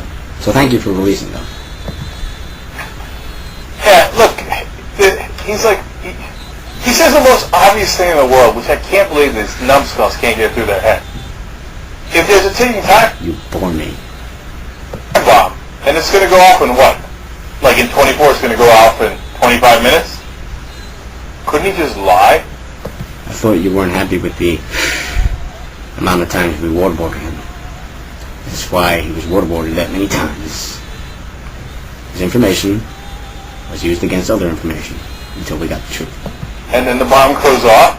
Well, he's like, oh yeah, it's in Wisconsin. So, man, you got me, man. Ooh, me and I'll leave. We put it in Wisconsin's going to blow. Go get it. Nick. You didn't lie. You got the information. It's in the report. Fucking read it. And you go to Wisconsin and it blows up in Nebraska. And then he goes, I mean, it's so stupid. And it... so stupid. It's always a great argument. Look, he's the guy at the head of the SERE program. And he says I wouldn't do it to anybody. All right. Thank you, John Kerry Jr. I'm done with the clips. I'm done with the stories. Or even if you've only read the New York Times story about it, or if you've only heard the drive-by media discussing the story, you do not know the half of it. I'm looking for the headline here. I thought I put it at the top of the stack, but I didn't. Well, now, where the hell did I put this? Yeah, here we go. Let me. I did put it at the back of the stack when I shouldn't have. New York Times today. Charges seen as unlikely for lawyers over interrogations. And we're supposed to cheer. But you don't even know the half of it. If you know the details, you still don't know the half of this. An Internal Justice Department inquiry, read Eric Holder, into the conduct of Bush administration lawyers who wrote secret memos authorizing interrogations, brutal interrogations, has concluded that the authors committed serious lapses of judgment, but they should not be criminally prosecuted, according to government officials briefed on a draft of the findings. The report by the Office of Professional Responsibility and Internal Ethics Unit within the Justice Department is now likely to ask that state bar associations consider possible disciplinary action, including reprimands or even disbarment, for some of the lawyers involved in writing the legal opinions. We're talking here about John Yoo, Jay Bybee, and Stephen Bradbury. So we're supposed to, oh good, they're not going to prosecute, but they are seeking, nevertheless, to destroy the livelihoods of these lawyers by asking the state bar associations where these guys live to disbar them. But you still don't know the half of it. Do you know the name John Demyanjuk? Some people pronounce it John Demyanjuk. John Demyanjuk is 89 years old. He lives in Cleveland. He is accused of being a Nazi concentration camp guard, Ivan the Terrible. He was convicted in Israel. They threw the conviction out. He's been charged with being at Sobibor, Treblinka, a couple places. He's been living in Cleveland ever since the Israeli Supreme Court threw out the conviction. He has been requested to be extradited by Germany to be tried in Germany for the same crime. His objection, now follow me on this, his lawyers, Demyanjuk's lawyers, are saying to the Justice Department, you cannot extradite John Demyanjuk to Germany. You cannot do it because he will be tortured. Eric Holder and the Justice Department have said to Germany and Demyanjuk, you're wrong. Because Germany is going to use the same techniques on you that were proposed by Bybee and you and Bradbury to interrogate al-Qaeda terrorists. In other words, the Justice Department is denying Demyanjuk's request to not be extradited because he will not be tortured. While saying that he will not be tortured, they are advocating that these three Bush lawyers be disbarred because they engaged in torture. They wrote them. This is despicable. And this is not about Demyanjuk. I'm not arguing whether Demyanjuk is innocent or guilty. It doesn't matter to me. But Demyanjuk's argument is he shouldn't be exported or extradited because he's going to be tortured. Our Justice Department says, no, it's not torture what they're going to do to you. They're going to follow the same guidelines written by Bush lawyers for detainees at Guantanamo Bay. So, that's not torture. Yet, the Justice Department, Eric Holder says those three guys, you, Bradbury, and Bybee, did write memos advocating and defining torture, and they want them punished for it. Now, you're hearing me say this. It makes no sense. Rush, it makes no sense. I know it makes no sense. It makes no sense if you're going to apply logic here. You've got to think in terms of authoritarian tyrants. To to understand it one more time. John Demyanjuk, Germany wants to try him for war crimes in World War II at concentration camps. Demyanjuk's lawyers say to the Justice Department, please don't extradite him, he's going to be tortured there. Our Justice Department says to Demyanjuk's lawyers, no, he won't be tortured. They're just going to use the same procedures outlined by Jay Bybee, John Yoo, and Bradbury that we used on al-Qaeda prisoners at Guantanamo Bay. Yet, and they say that on a Monday, then on a Tuesday, well, today's Wednesday, they release a story to the New York Times saying that Bybee, Yoo, and Bradbury must be disbarred because they wrote memos advocating brutal interrogation techniques.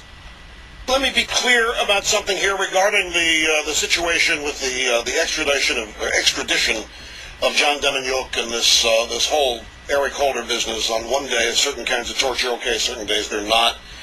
I didn't mean to mislead and say that the Germans want to use the same tactics on Demyanjuk that they used on al-Qaeda detainees. I don't want you to think that the Germans are going to waterboard Demyanjuk.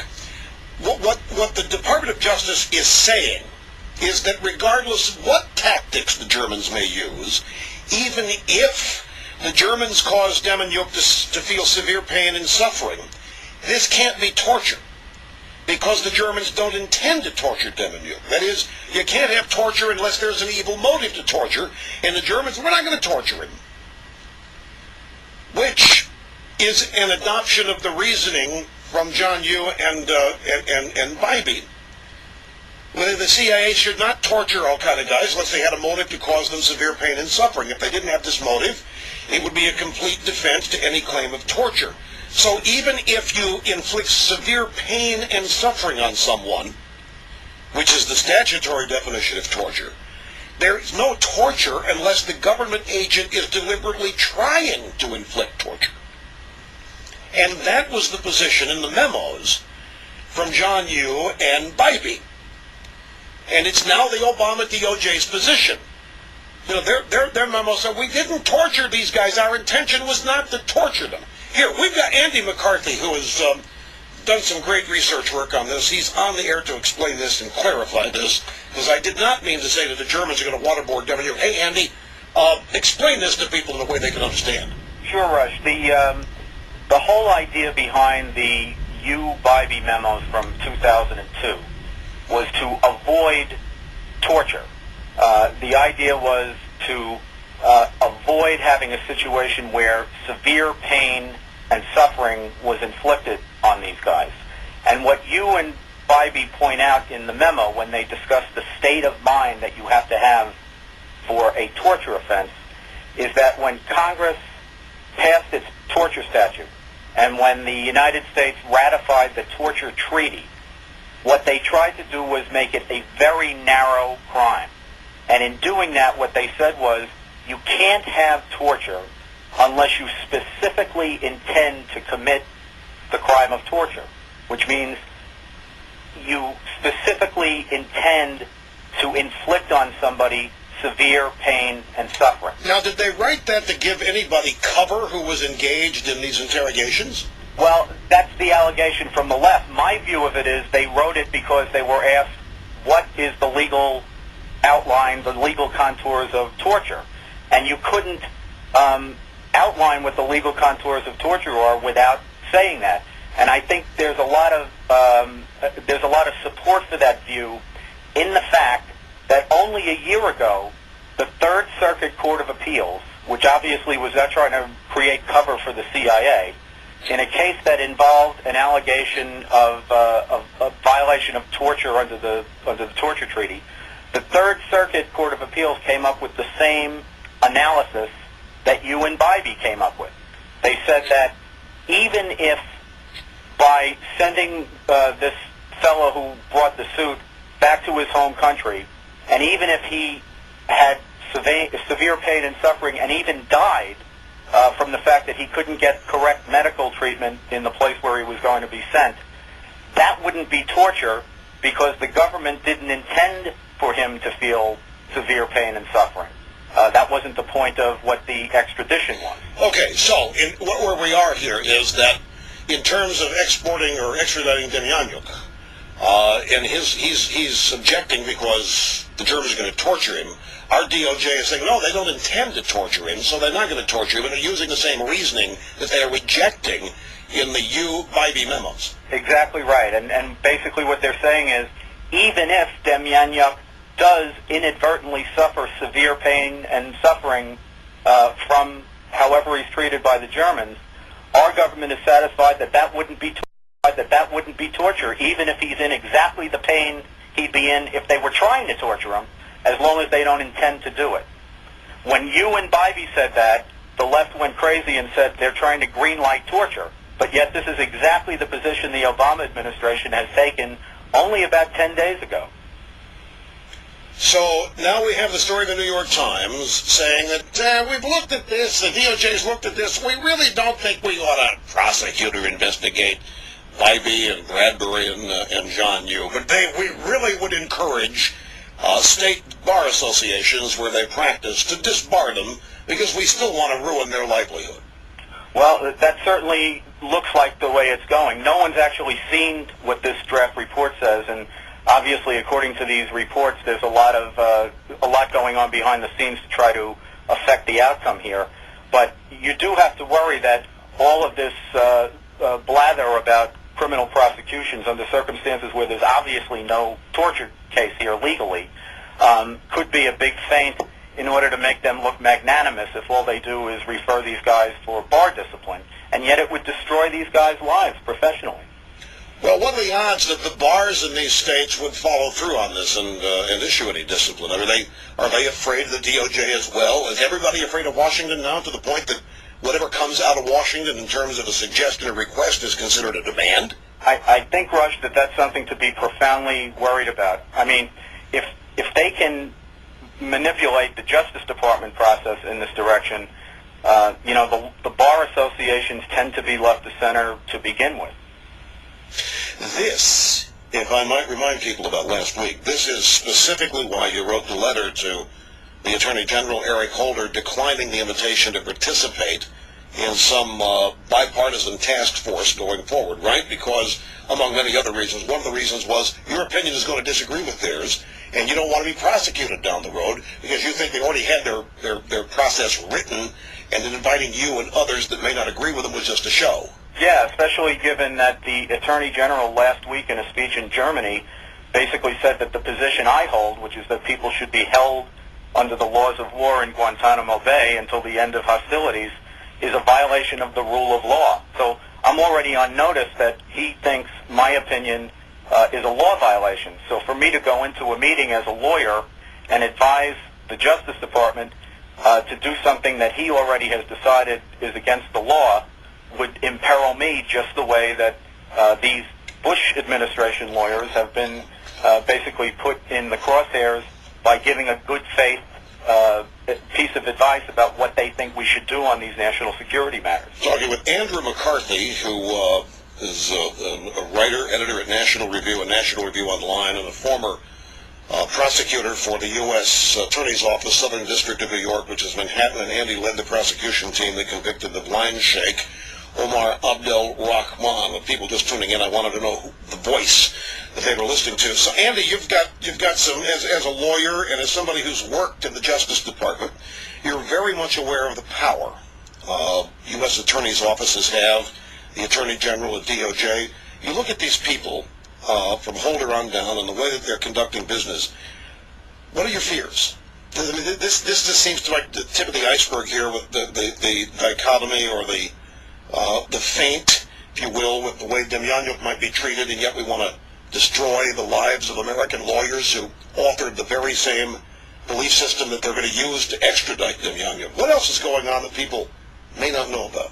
Well, my biggest fear, Rush, is that we're having a repeat of what we saw in the 1990s, particularly with the wall regulations, which were a set of internal Justice Department guidelines that prevented the national security side of the FBI's house from communicating with criminal investigators and prosecutors like me. Those regulations created an ethos, a philosophy within the government that there were things that were more important than the national security of the United States and making sure the left hand knew what the right hand was doing so that we could figure out what the threats were against us.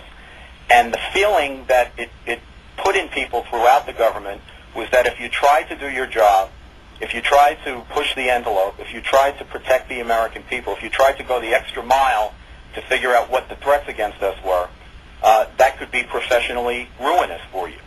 And we saw where that led on 9/11. I don't frankly think it should have taken until 9/11 to figure it out, because we were attacked repeatedly from 1993 going forward. And I think in terms of, look, what difference does it make to somebody like me or to John Yu or to Bybee? You can ruin one lawyer or three lawyers or however many lawyers. The important thing to those of us who care about the country is we need to have the government, as we've seen given the threat that we're up against, moving heaven and earth to figure out what the threats are against us, to figure out where the next place we might get. Well, excuse me, I get the distinct impression this administration does not think of that threat as serious at all. Well, they rhetorically suggest that it's serious, but certainly if you look at what they're doing compared to what they're saying, I have to agree that you're right. Well, I mean, I don't know how that's the whole point with Obama. He says all these wonderful things, like we're going to have a chance to track every dollar of the stimulus bill at recovery.org. Then we learned today that the site's not going to have any worthwhile data until next year, and it's not even going to have it then. It's all a joke. While he talks about protecting the country and so forth, he's making deals with Hamas, selling Israel out. He's got John Kerry out saying to Iran, hey, look, we're going to change our policy on regime change. We'll accept you. We'll tolerate you if you guys just get rid and suspend your nuclear program. I mean, these are fools. They have to know that the Iranians are not going to accept this, even if they said they would. Well, you make a great point, and you raised before the letter that I sent last week. Another reason that I didn't want to go to this confab on Monday was because I thought essentially it's a charade. It's sort of the difference between what they're doing and what they're saying that you've just outlined. They're contending, or they're telling people that they're studying carefully all the issues about detainees, and yet what we're finding is that they're actually releasing detainees. About 4 weeks ago, they released a guy outright named Binyan Mohammed, who was sent back to England. He's the collaborator with Jose Padilla, the guy who was the so-called dirty bomber. He was actually planning mass murder attacks in American cities. He was held as an enemy combatant for about 6 years by the Bush administration. The Obama administration has just released him to England. So for all this arguing about, should we do it in the criminal justice system or should we do it in the military system, you could argue that all day long, but I don't think anybody thought we should be releasing these guys. And yet that's what they did with him, and it's what they're planning to do with these guys, the Uyghurs, who they're actually talking about releasing into the United States. Yeah, I mean, I've got this story today that, and I've got a couple minutes here and I have to go, but it's being reported at Politico that Harry Reid is demanding specifics on where the prisoners will go and what's going to be done with them. So this story makes it seem like Harry Reid saying to Obama, where exactly are these yahoos going to be placed? Is there some resistance in Congress to this? I think right now there's building resistance, particularly in the House. I think Representative Hoekstra and Frank Wolf have been pushing hard on this. I expect that other people are going to be pushing hard on it as well. It's important that people know, Rush, we actually passed some law in 2005 that makes it illegal to bring aliens into the United States if they've had terrorist training or been affiliated with a terrorist organization. The Uyghurs are excludable on both grounds. That's a Bush law. It was unjust and immoral, and we're not going to pay it. Andy, I got to run. I appreciate your calling. Thanks. My pleasure. Andrew McCarthy in Landaff, New Hampshire. This is Andrew. Great to have you, sir. Thank you for waiting. Thank you. Megaditto. Thank you, sir. Attorney Bibi and Attorney Yu should not be prosecuted, disbarred, or reprimanded in any way. Their client, the United States of America, for her citizens, asked their lawyers to define torture. How close to the line can you get without going over and violating the law? Just like umpires, just like in football, referees define what is out of bounds, what is foul. The line is intent. The USA asked, where's the line? And they decided the line is intent. And intent matters in the law very much. The difference between negligent homicide, for example, manslaughter, and murder in the first degree is intent. Without intent, it's negligent homicide. With intent to do something else but causing a death, it may be manslaughter. And premeditation makes it capital murder. Murder in the first degree. So what you're saying here is that the Bybee and the memo, the John Yoo and the Bybee memos, had no intent to torture. There was. All right. Thank you, John Kerry Jr. I'm done with the clips. I'm done with the stories. If you're going to discuss the issues, you should know the issues. If you're going to discuss the CIA memos, read the CIA memos. If you're going to say that Lee Harvey Oswald was not a lone gunman, then read the Warren Commission report. You've heard so many stories about it. Why don't you take some time and read it yourself? When somebody comes up for a Supreme Court nomination, why don't you try reading the Constitution and reading about what a Supreme Court justice is supposed to do, instead of just running off at the mouth.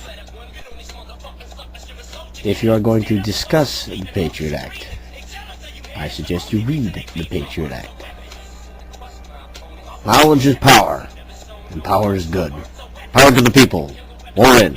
Fuck peace out. Senator Martinez. Thanks, sir. To follow up on that, I think that it's fascinating for us to discuss a person like Khalid Sheikh Mohammed, who didn't wear a uniform, and in fact inflicted great harm upon civilians, not only here but in other parts of the world, and considers himself to be a part of a movement, of a political movement, that we would then consider the person like that to have a preference for trying him as a criminal under Title 18 in an Article 3 court as opposed to in a military tribunal, and accord him an additional set of legal rights. And that begs another question. If we're doing Article 3 trials, as the chairman was suggesting, we then also are talking about closing Guantanamo by the end of the year. There's no way for 220 some odd people to be processed through some proceeding, whether Article 3 or military commissions, in that time frame. So where will they then be? I guess they'll be here. And what about those that are then acquitted? Where do they go? What happens to them? Would you mind touching on those issues? You're correct. You can't prosecute some significant subset of 229 people before January. And so those that we think are prosecutable and should be detained, we will continue to detain, whether it's at Guantanamo or someplace else. The question of what happens if there's an acquittal is an interesting question. We talk about that often within the administration. I think that as a matter of legal authority, if you have the authority under the laws of war to detain someone, and Hamdi decision said that in 2004, that is true irrespective of what happens on the prosecution side. So therefore, the prosecution becomes a moot point? No, I'm not saying that at all. I'm saying you raised the issue of what happens if there's an acquittal. Right. And in my judgment, as a matter of legal authority, they're different. You could get their difference. There might be policy judgments one would make, but as a matter of legal authority, if a review panel has determined this person is a security threat, and they've lost in their habeas, and we've gone through our periodic review, and we've made the assessment the person's security threat should not be released.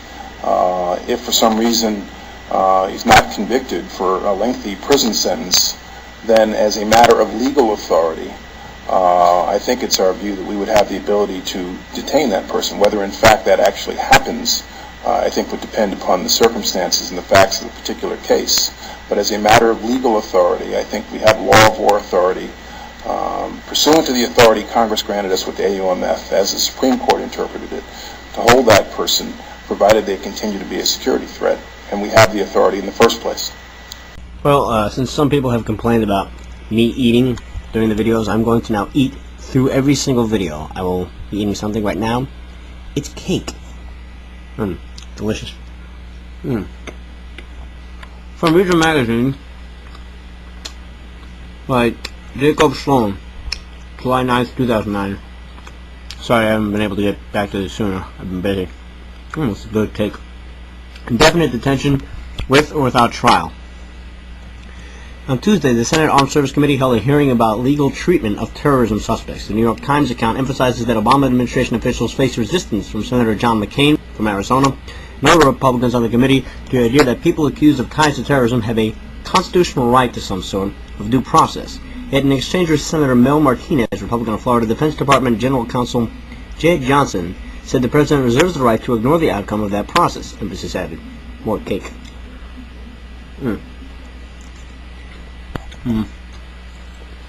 Martinez, this is a quote from Martinez with the video you just saw. For doing Article 3 civilian trials, we then also are talking about closing Guantanamo by the end of the year. There's no way for 220 some odd people to be prosecuted through some proceedings, whether Article 3 or military commissions in that time frame. So, where will they then be? I guess they'll be here. What about those who are acquitted? Where do they go? What happens to them? Johnson replies, "You're correct. You can't prosecute some significant subset of 229 people before January. So those that we think are prosecutable and should be detained, we will continue to detain, whether it's at Guantanamo Bay or somewhere else. The question of what happens if there's an acquittal, I think that as a matter of legal authority, if you have the authority under the laws of war to detain someone, it is true, irrespective of what happens on the prosecution side." Martinez responds with, "So therefore the prosecution becomes a moot point?" Johnson, "Oh no, I'm not saying that at all. You raised the issue of what happens if there's an acquittal. And in my judgment, as a matter of legal authority, if a review panel has determined this person is a security threat and should not be released if for some reason he is not convicted for a lengthy prison sentence, then as a matter of legal authority, I think it's our view that we would have the ability to detain him." Continued on in Reason magazine after I have some cake. I love eating food, son. I know that it pisses you off, so I'm going to have some more of it. Downtrodden hound and the other cocksucker. So, the Obama administration is all for due process as long as it produces the correct result. Obama already has said that Guantanamo Bay detainees who cannot be successfully tried by military commissions or civilian courts can still be imprisoned indefinitely if they are considered too dangerous to release. Now, Johnson's saying that even those who are prosecuted can be kept in prison regardless of the verdict. Why even have the trial then if you could hold them? That's just me. That's not in the article. The only point of prosecuting them, it seems, is to create an impression of due process while continuing the Bush detention policies that Obama condemned during the campaign, which I agreed with, and I think is a good move. However, where does Obama stand on this exactly? What is the point of the trial if after the trial, if they are not convicted, you can still detain them? Why even have the trial? At this hearing and elsewhere, Obama administration officials have expressed a preference for trying terrorism suspects, especially those arrested in the United States in civilian courts. But in their view, that decision is completely at the president's discretion. So in practice, the new policy may be indistinguishable from the old policy, under which Bush administration officials sometimes kept terrorism suspects in military custody and sometimes in civilian custody, sometimes prosecuted them in military tribunals or sometimes in civilian courts. Also like Bush, Obama is claiming the authority to continue imprisoning defendants who have been acquitted. Obama may even be retreating on his promise to close Guantanamo Bay by January, his most dramatic departure from Bush detention policies. Note that Johnson said, "We will continue to detain prisoners who can't be prosecuted by January, whether it's at Guantanamo or someplace else." Although missing the deadline would be important symbolically, the location of imprisonment has always been less important than its justification, especially since Obama administration is laying the groundwork for treating anyone suspected of ties to terrorism, no matter where he is arrested, captured, or what his nationality is, as an enemy combatant subject to indefinite detention, whether or not he gets a trial, and even if he is acquitted.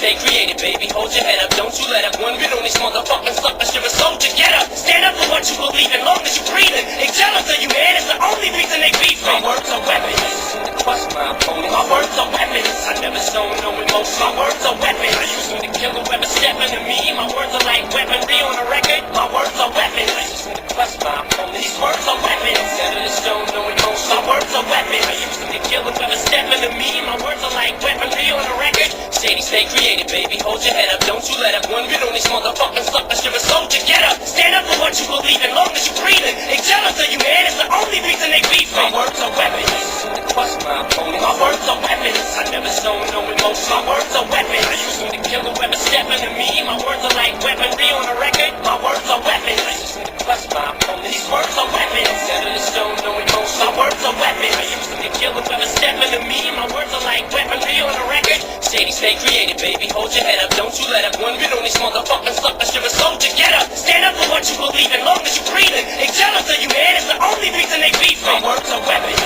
Trust my opponent. My words are weapons. I never show no emotion. My words are weapons. I use them to kill whoever stepping to me. My words are like weaponry on a record. My words are weapons. I just need to trust my opponent. These words are weapons. Set in stone, no emotion. My words are weapons. I use them to kill whoever stepping to me. My words are like weaponry on a record. Shady, stay creative, baby. Hold your head up, don't you let up. One bit on these motherfucking suckers. You're a soldier, get up. Stand up for what you believe in, long as you breathing. They jealous of you, man. It's the only reason they beef. My words are weapons. Trust my opponent. My words are weapons. I never show no emotion. My words are weapons. I use them to kill whoever stepping to me. My words are like weaponry on a record. My words are weapons. I just need to trust my opponent. These words are weapons. Set in stone, no emotion. My words are weapons. I use them to kill whoever stepping to me. My words are like weaponry on a record. Shady, stay creative, baby. Hold your head up, don't you let up. One bit on these motherfucking suckers. You're a soldier, get up. Stand up for what you believe in, long as you breathing. They jealous of you, man. It's the only reason they beef. My words are weapons. Trust my opponent. My words are weapons. I never show no emotion. My words are weapons. I use them to kill whoever stepping to me. My words are like weaponry on a record. My words are weapons. I just need to trust my opponent. These words are weapons. Set in stone, no emotion. My words are weapons. I use them to kill whoever stepping to me. My words are like weaponry on a record. Shady, stay creative, baby. Hold your head up, don't you let up. One bit on these motherfucking suckers. You're a soldier, get up. Stand up for what you believe in, long as you breathing. They jealous of you, man. It's the only reason they beef. My words are weapons. Trust my opponent. My words are weapons. I never show no emotion. My words are weapons. I use them to kill whoever stepping to me. My words are like weaponry on a record. My words are weapons. I just need to trust my opponent. These words are weapons. Set in stone, no emotion. My words are weapons. I use them to kill whoever stepping to me. My words are like weaponry on a record. Shady, stay creative, baby. Hold your head up, don't you let up. One bit on these motherfucking suckers. You're a soldier, get up. Stand up for what you believe in, long as you breathing. They jealous of you, man. It's the only reason they beef. My words are weapons. Trust my opponent. My words are weapons. I never show no emotion. My words are weapons. I use them to kill whoever stepping to me. My words are like weaponry on a record. My words are weapons. I just need to trust my opponent. These words are weapons. Set in stone, no emotion. My words are weapons. I use them to kill whoever stepping to me. My words are like weaponry on a record. Shady, stay creative, baby. Hold your head up, don't you let up. One bit on these motherfucking suckers. You're a soldier, get up. Stand up for what you believe in, long as you breathing. They jealous of you, man. It's the only reason they